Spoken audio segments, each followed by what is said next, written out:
Sam, why is your beard trimmed? It's not Jack. It's faded in at the top.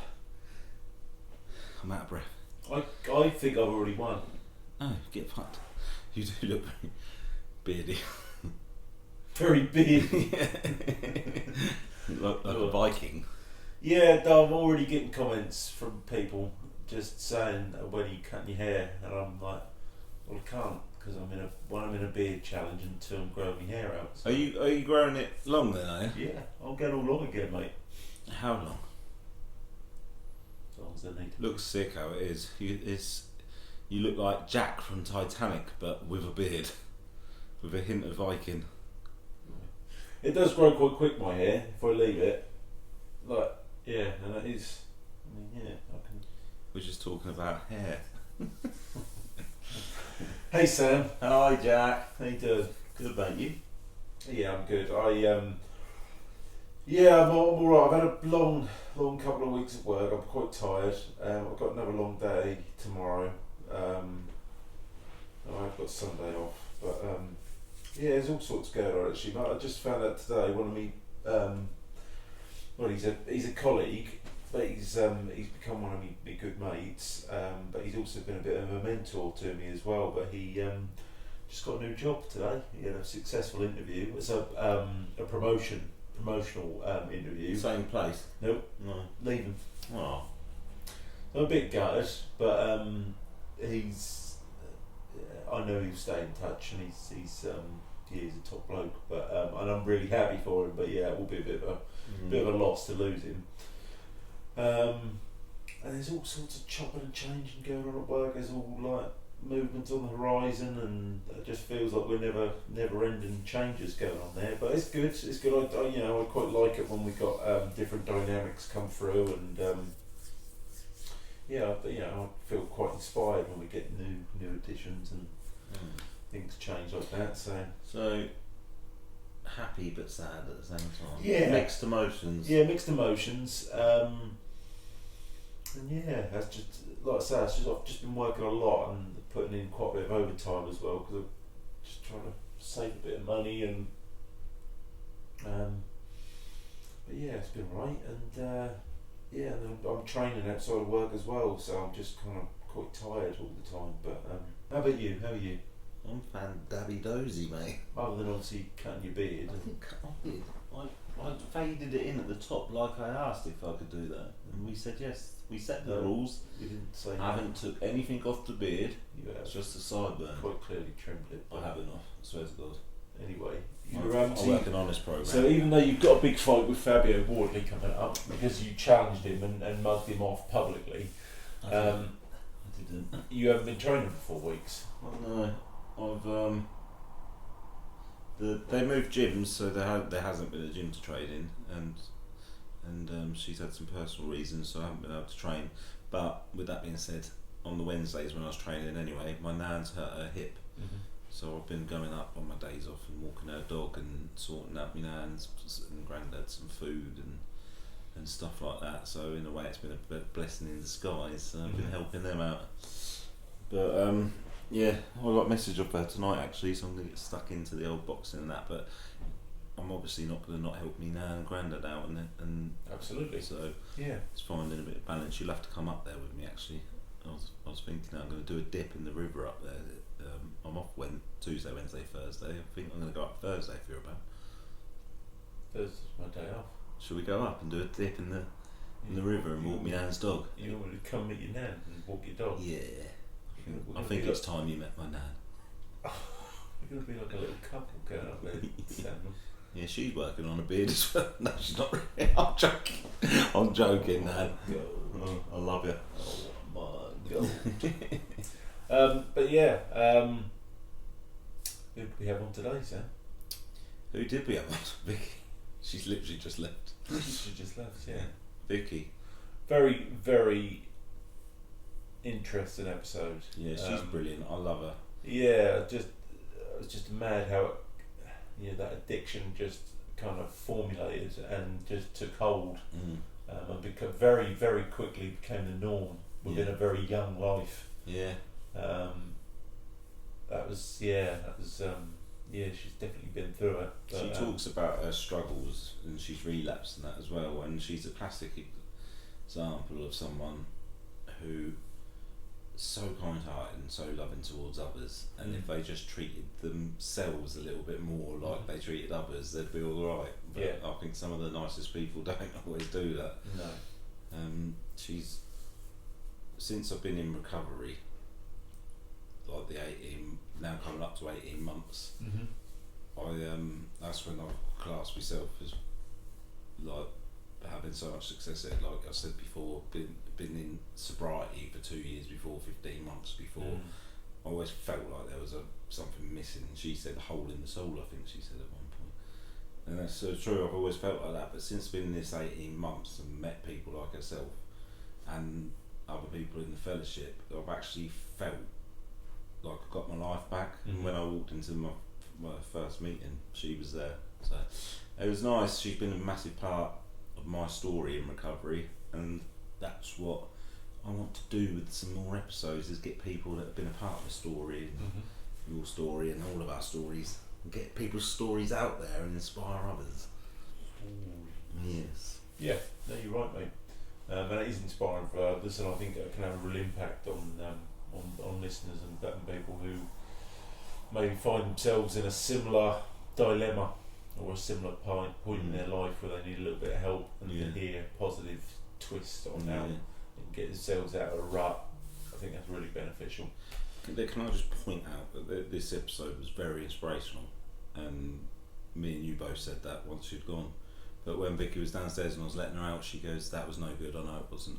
And I think that's the mindset that she's got to work on. So if you're listening to this, Vicky, yeah, that that's was crazy. Absolutely brilliant. It's a great episode, yeah. And you don't give yourself enough. It's very inspiring, yeah.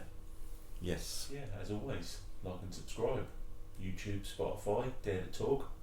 Yeah, I'm dare_2_dip on Instagram. You got in there before. Nailed it. Time. Now you're becoming a pro at this. I am a pro, mate. I am Jackie Boy Shep on Instagram. No one gives a fuck. I'm joking. Dare to Dip on Facebook. Like, subscribe and share. We're up to about 45 episodes now. Yeah, and they're getting better and better. Rocking and rolling now, mate. Rocking and rolling. Loads of ideas and people upcoming. Yeah, I'm going solo, baby. What? We'll talk about it later. Oh dear. And in the immortal words of Sam Phillips, signing off. Peace out! Enjoy the episode. Speaking of guests. You're scared. This is different because it's normally me that's scared. I'll explain why. Because this sort of thing I'm alright with. It's when I'm in a big crowd I don't like it, and I get filled with fear. And you go to, what is it called? Fight or flight. No, I can't say what group we're in. The but fellowship. The fellowship. That's the word I was looking for. Yeah. And you always settle me when I come into the rooms because and now it's the other way around. You're full of fear, and I'm trying to settle you. I don't know what that's all about. Oh, all right, Jack. Hi Sam. How are you? I'm good, mate. Yeah, I'm all good. Good. Today, who have we got on today? Today we've got Vicky. Hello. Who's very nervous, but no, Vicky's in the same fellowship as me. We've known each other nearly 18 months now. You've been a massive support to me. You've got a good story to tell, and that's why I invited you on to tell your story to inspire others. Well, where do you want me to start, really? How From about the from the beginning? very beginning? Right. So I've been in recovery 2 years this week. It's this week that I went into rehab 2 years ago. Yeah. Had a few slips along the way, but I think that's just part of my journey. I'm happy with them. You know, I'm happy that they've happened because I wasn't ready a few times. I don't think I was born an addict as such. I was born with that hole in my soul, I reckon. You know, I always felt uncomfortable. I've never liked myself. I've always felt uncomfortable around people. I've never known who I want to be. I've sort of shape changed a lot, you know, like wanted to be that person, then tried doing that style and all like that. but I've always tried to fill that hole in my soul, more or less, and whether it be, you know, when I was a teenager, it was alcohol, because that's how it gave me the confidence to fit in, because I never felt like I did. Through a lot of my adulthood, I've got to say, it was just messing relationships up, because I'd find someone, fill that hole with, you know, with happiness and love, and then when I didn't start to feel that happiness or love anymore, I'd want another relationship, and I was just never settling down. But I think cocaine, that took me about 5 years ago, and that was, I started taking that as another way of trying to change how I felt about myself and my surroundings, and it just crossed me over that line into addiction. What age did you start drinking, did you say? So I started drinking at probably about 12, I Yeah. reckon, like first year of secondary school. But I was always that one that would drink to oblivion, because of how uncomfortable I was with myself all the time. So yeah, I don't know, not until I come into the fellowship in the rooms did I realise that it wasn't normal to have always wanted to drink to the point of blackout. Like, I was always that one that had got a stomach pumped or had passed out and been gone. So yeah, but I always thought that was normal. I just thought that's what young people did, and that's how you behaved. You say you started at 12. How did you get access to alcohol at that age? So it would be, I think we all had at some point that friend that's got really relaxed parents, so that it was at their house, so they'd have snuck. I'm trying to think back, it was around, so it was a friend I had, she used to sort of sneak alcohol into her room from them because they weren't aware of it, we'd get drunk.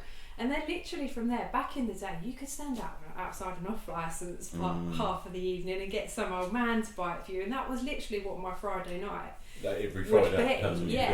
We'd be like, right, let's go. And just whatever cheap, old, horrible crap you could get someone to get you 99p cider and all that shit. You know, the old man or the young bloke that was drunk himself wouldn't care about us lot. So was it like a small little group of you who were all in the same sort of behaviour? And I always hung around with kids older than myself as well, so that was probably a lot to do with it, trying to kind of fit up in that in that age range as such. Like, a lot of my boyfriends that I ever had were a few years older than me, so it kind of went like that. But yeah, just, I don't know, I feel like it was the norm back then, just to hang outside off license, the old Merry Down and White Lightning and all that stuff. We all done it, but then when you look back at it and you the way I see it now, my kids are 12 and it petrifies me. Do you know what I mean? And just the danger you put yourself in. My mum was staying at so-and-so's house for a sleepover, and I'd just be like out on the park drinking and stuff. Friends would be trying to resuscitate me in a park somewhere or whatever. But I just thought that was being part of being young. Yeah. And I really thought that the awkwardness that I felt was how everyone felt as well. Like, I thought, but they all stopped and I carried on, you know, and they all found a place and I never did. I've never settled in life very well, like I'm not. So I just think that's a lot to do with it. So you started off drinking just on a Friday night.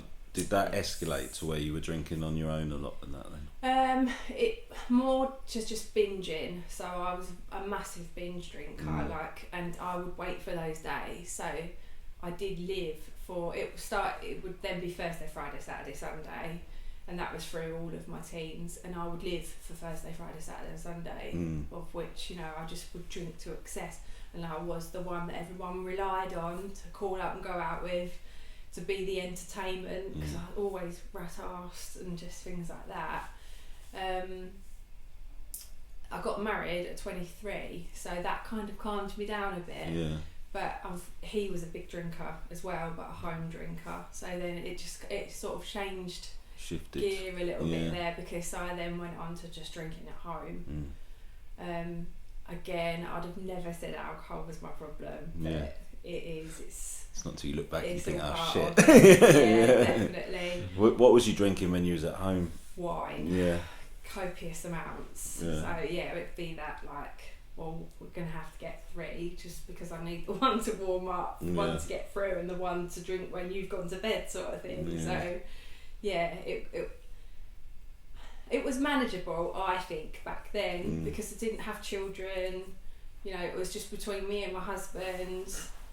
I kept it to the weekends, and to me that was manageable. But when I look back now, it just was snowball. I was just a snowball gathering as I went along, because my mental health started to suffer for the lack of healthiness, lack of energy. I'm a hairdresser, so a lot of my work was weekend based, and I was no good. I was absolutely no good for it.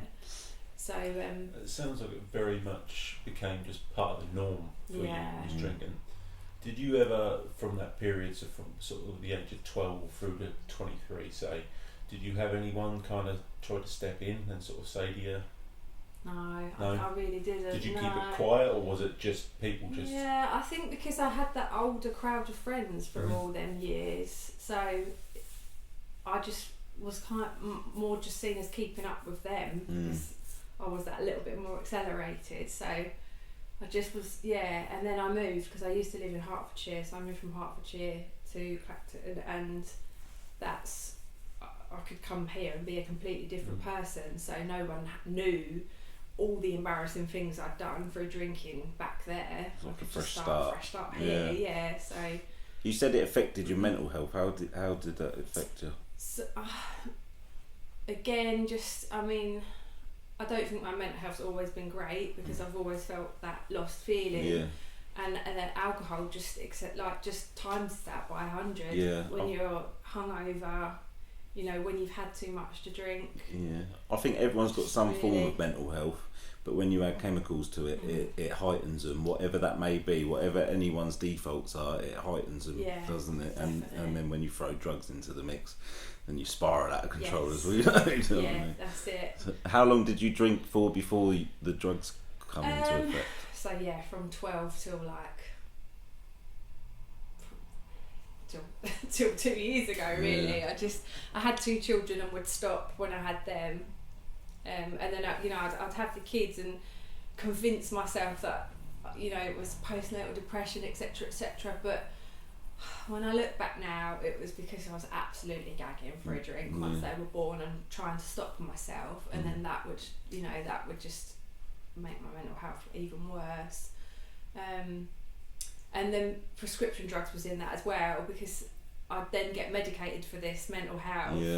But I'd use the alcohol and the prescription drugs to take myself out of myself even more. So I think it's always been a bit of a confidence thing, definitely, for me. Like, I just don't like sitting with myself. So through all them years, you know, where I haven't been able to sit with myself, I've always wanted to change how I feel.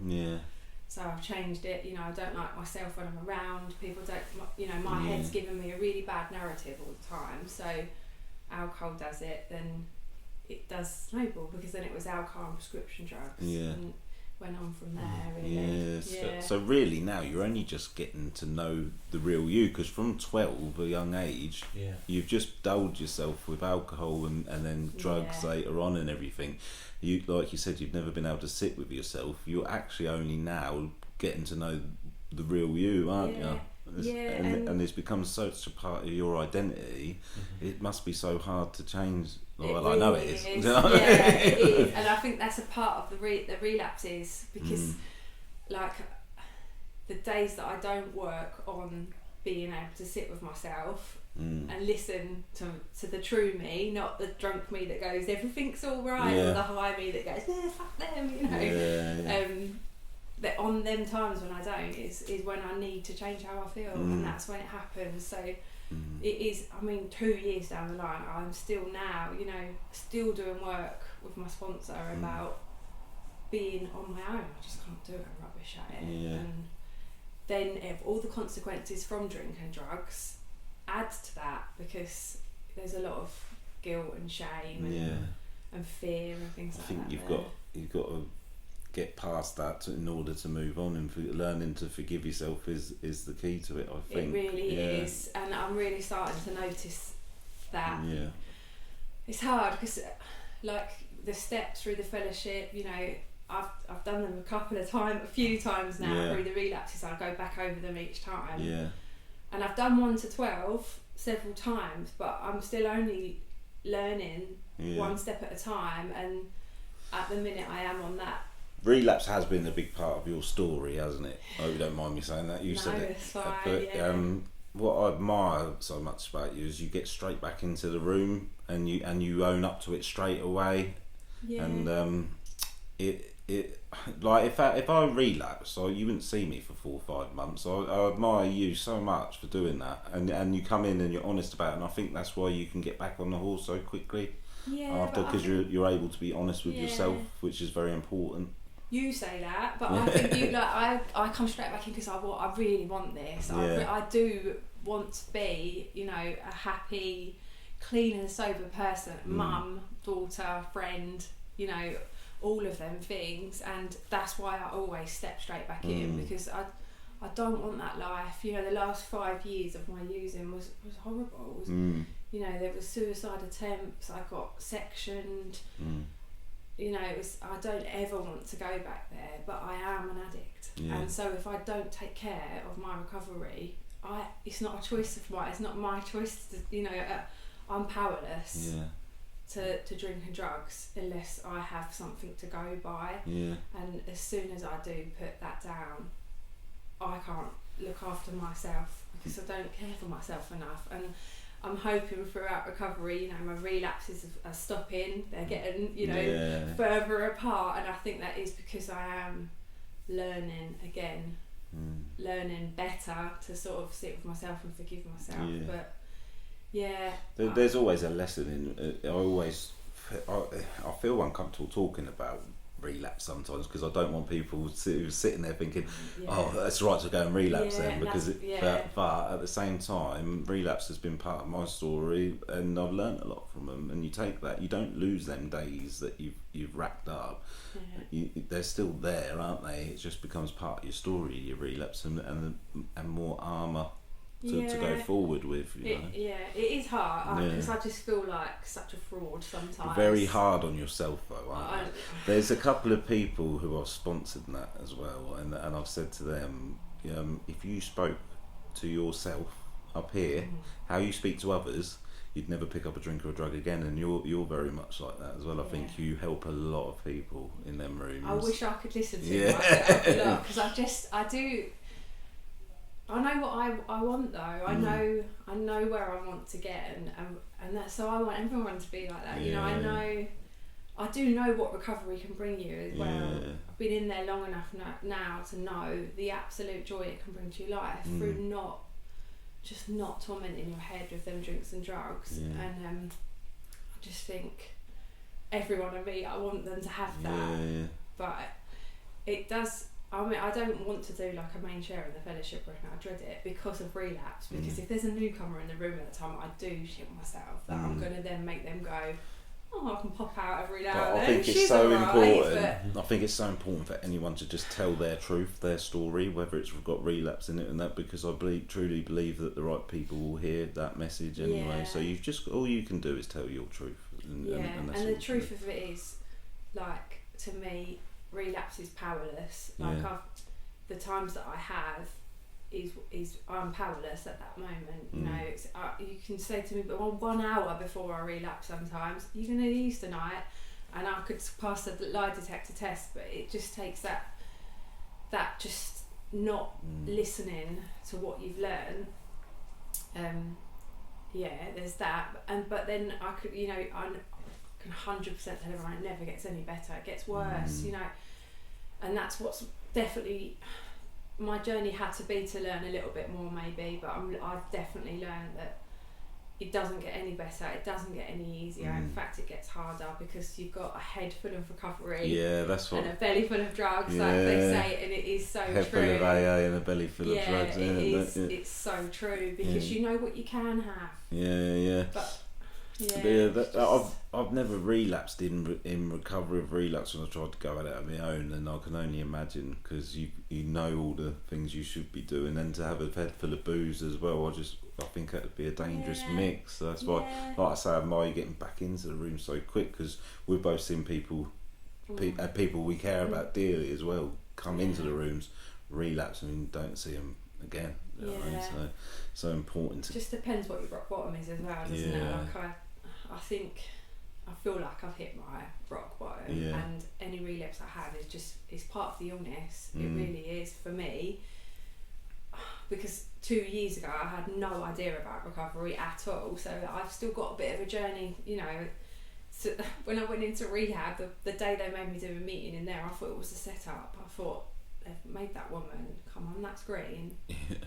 Because I just thought it was all a massive setup. So I'm still learning a lot. And I think that's so interesting you say that. Crazy. Well, the first meetings I went to and that, because you're still like paranoid from the drugs and that as well, but you're hearing your story, you think, how the fuck do they know all this? It's because they've lived it themselves, but you think they're all fucking setting you up and that. It's literally, so bizarre. that's what I thought. I thought they've got like a phone line where they go, right, we've got this one in and we need you to get to her tonight. So we'll get on this soon at 8 o'clock. Because the similarities were just so unbelievable. That's so interesting you say this is that. a setup. And I think, you know, often maybe those that don't come back so quick just haven't had a taste of it enough. Because it is amazing. It has changed my life.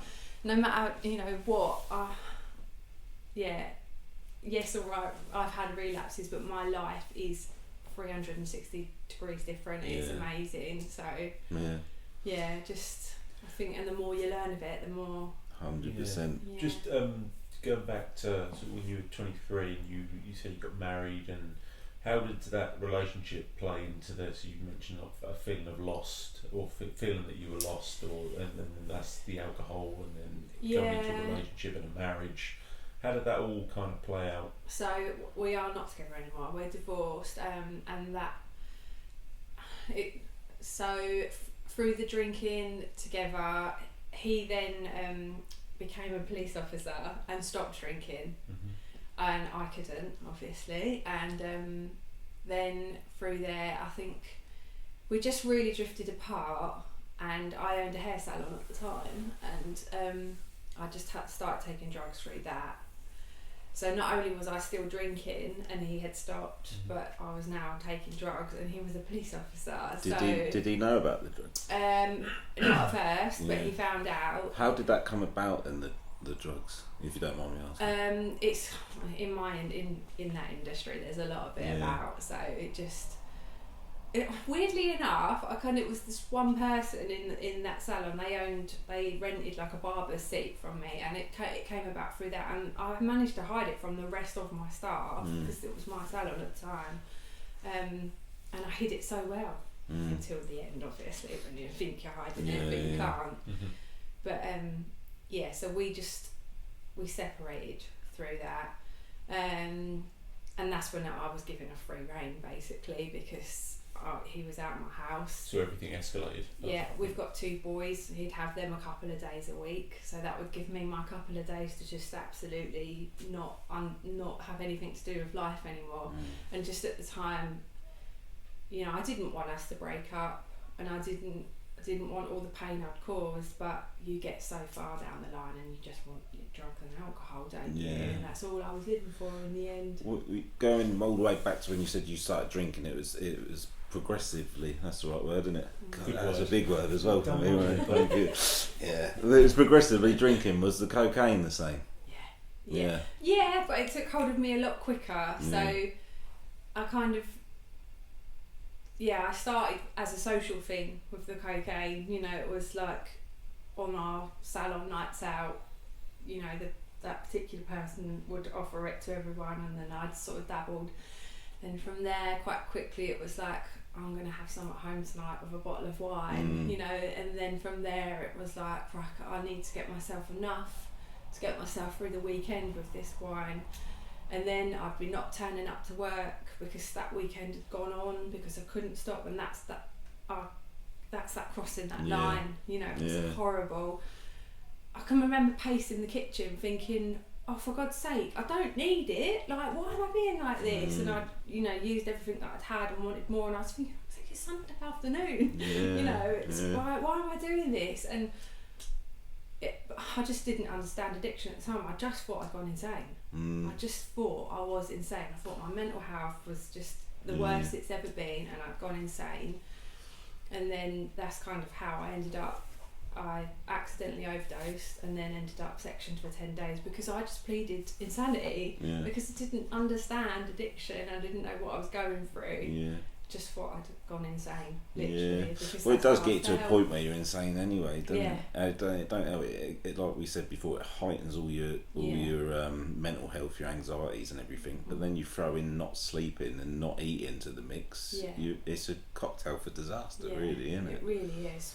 Yeah. I mean, you're given for mental health then, aren't you? 'Cause you've just got no sleep routine. Yeah. Everything you're using, your tools wise, alcohol and drugs and everything, actually makes it a lot worse. It's like a vicious circle, isn't it? And you've got to find other things to put into place. Yeah, and I had no idea about fellowships or help or anything. I went to like an open road drugs thing where they just asked, like, just said, oh, maybe you should try and cut back. But they don't know. Why did you go to that at the time? Just because I just couldn't, I just couldn't work out why I couldn't stop. I couldn't stop. Well, is this the rehab thing that you got sectioned into? Did you say? No. So I got sectioned into like hospital. Right. Okay. Yeah. So I got in there. That wasn't even enough, I come out of there and then a week later thought, I'm alright. Yeah, I'm right. Fix me.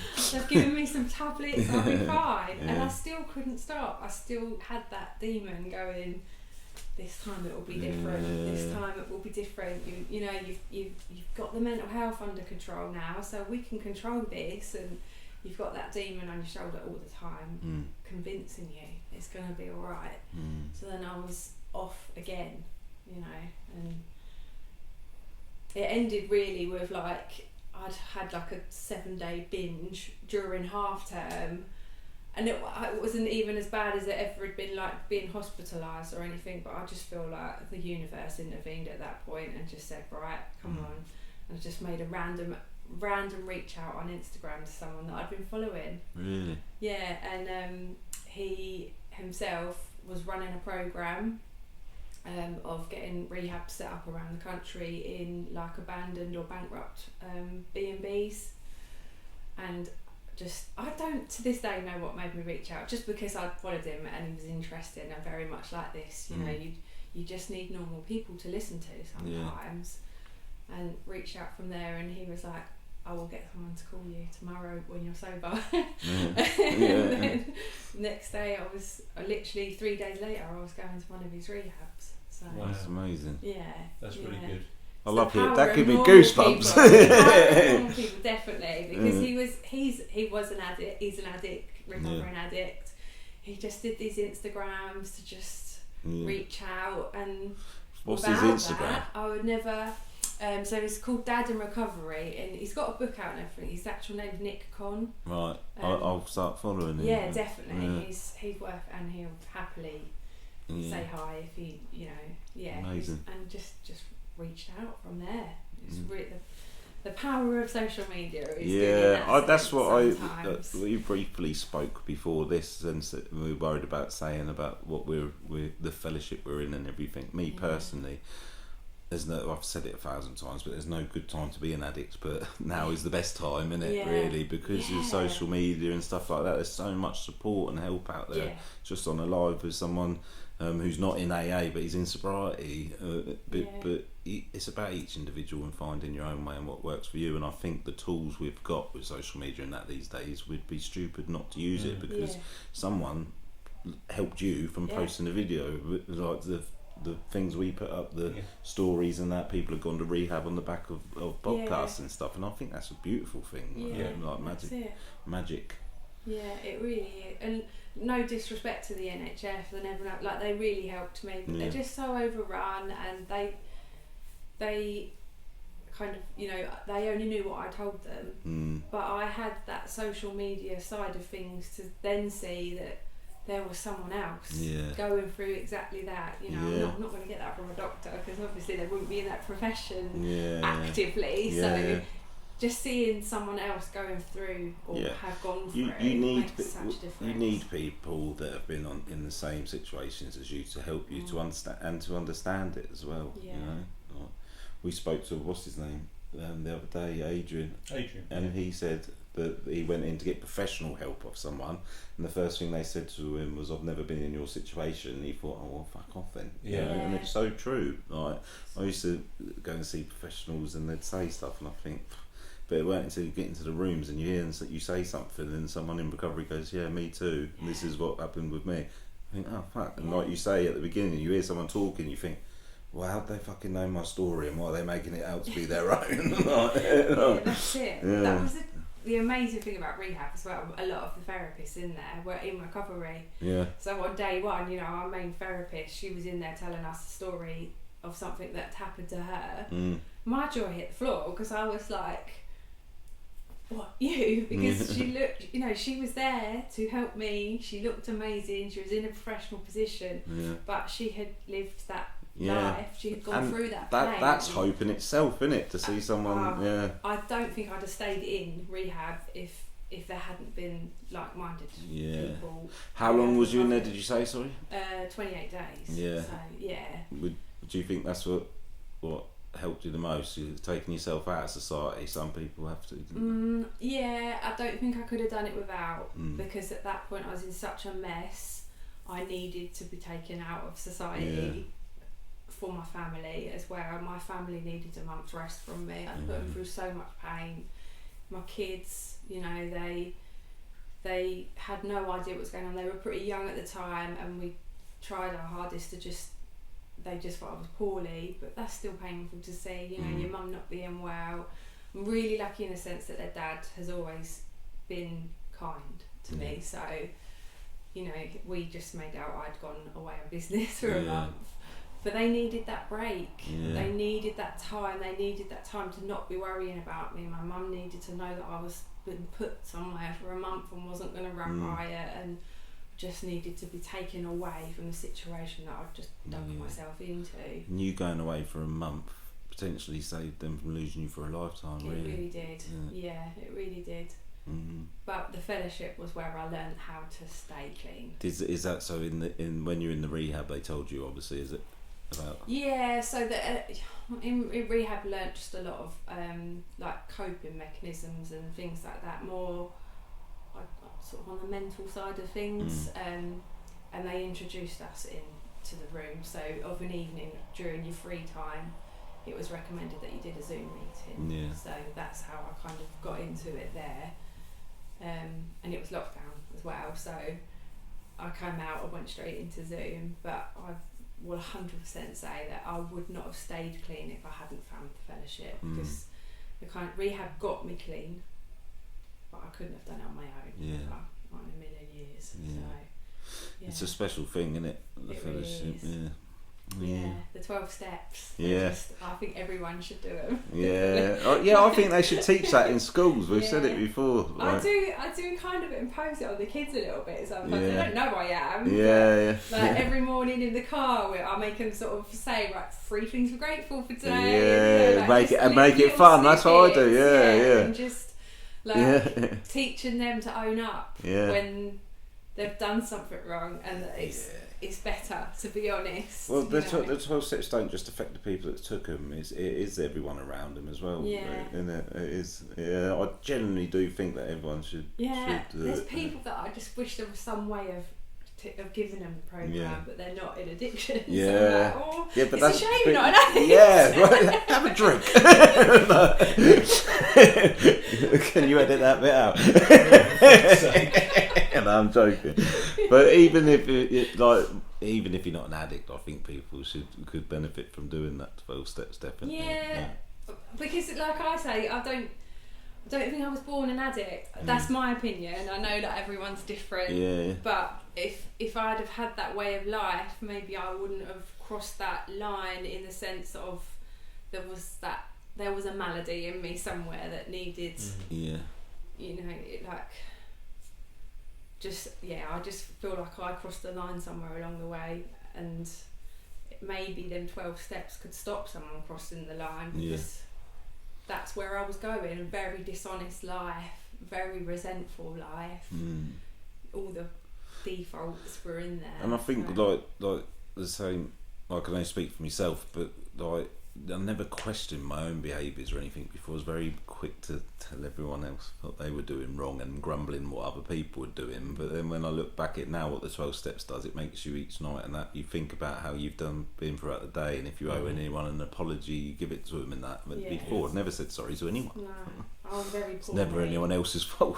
Poor It was always me. everyone else's fault. No, poor me. They all did it to me. Yeah. Poor me. But no. Now it is generally poor me, Jack. No? Jack's beard's coming on nicely. Me and Jack are in a competition. Do you know what? I was just about to comment. I think I've already won. It looks like you've already trimmed it. No. Yeah, we said we could trim the outside. Did we? Yes, we did. I phased So this what are bit we in. doing here? This bit? We are growing our beards until Ravens, we had isn't it? a bloke called Bearded Manners on. Yeah. And he's got a big beard shop, and he talked about mental health and that. And he come on, and I said to you, I do stupid stuff and say things. I decided to say on tape that me and him were going to not shave our beards off if he jumped in the sea with us. I know him, but I just sat there and I was like, oh, okay, and I just knew full well I could see it in his face. It's like you just realised you said something really stupid that you're never going to be able to live up to. Yeah. I know. I got this bit faded. Happens, Yeah, I'd done 30 days cold showers. I was walking with my cousin, and I said I'm going to jump in the sea every day for a year, and he goes, "No, you won't." So I started the next day. Oh. I tried to get Vic to do cold showers. Yeah, he's forever trying. She told me to go away, you weirdo. I think. It's funny. That's the same I reaction. thought she needs a 12-step program. That's the same reaction I get from people at work. Yeah. Trying to convince them, but no. Do you know a few times I've actually gone, because like in the morning I've wet my hair with a shower head, and sometimes the hot water don't come. I've actually gone, fuck you, Sam. A few times, because I'm like, no, I can't do it. People are cussing at me daily. It is so good though. I've been doing loads of cold showers lately. Mm-hmm. I need to get back in the sea though. Yeah, I think I do as well. Sunday? yeah, alright. Yeah. Sunday? Yeah. Okay. Alright, deal. A lot of people are doing them the bar things, Yeah. aren't they? The bar Very things. popular now, yeah.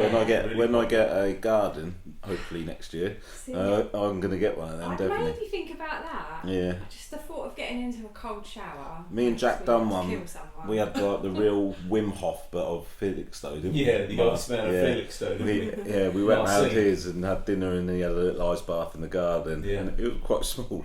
It's fucking huge, isn't it? Yeah. So I had to I get him do first. remember that moment when like he took us into the back garden. And I just looked at it and I went, "There's no fucking way I'm fitting in." You did though. It was I did like, feel it, you know, like when you went to a circus and see a clown get out of a car. It was just like that, but he's more of a clown. Wow.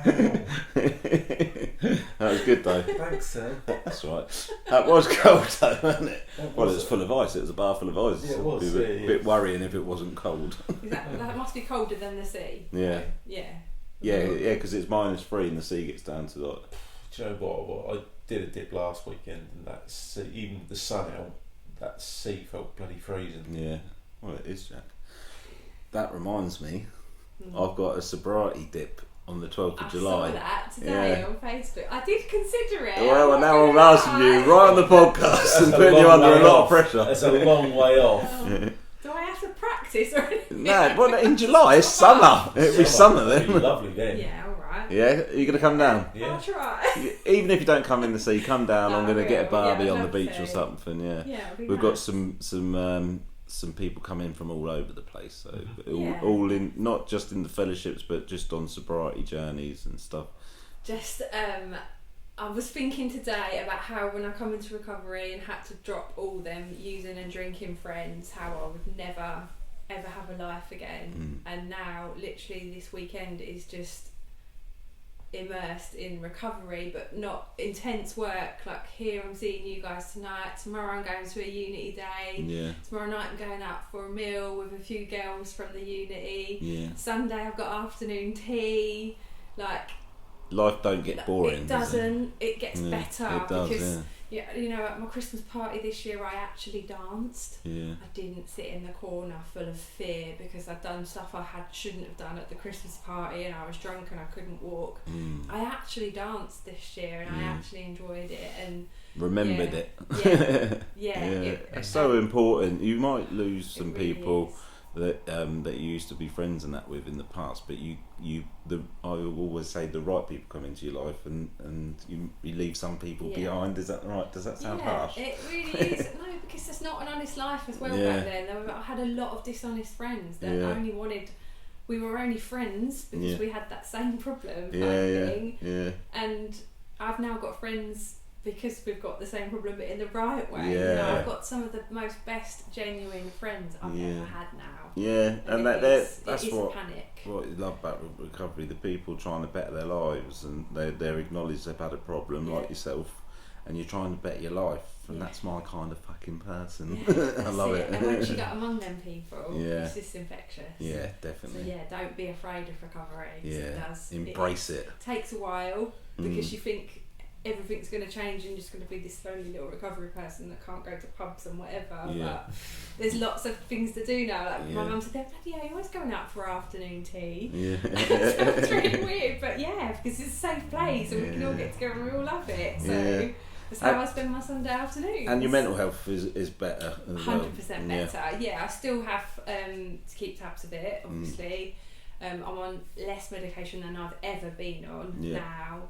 Is there any tools you use? Do you meditate and stuff? Yeah, meditation's a big one. Yeah. Big one. Just giving. Have you got a morning routine now?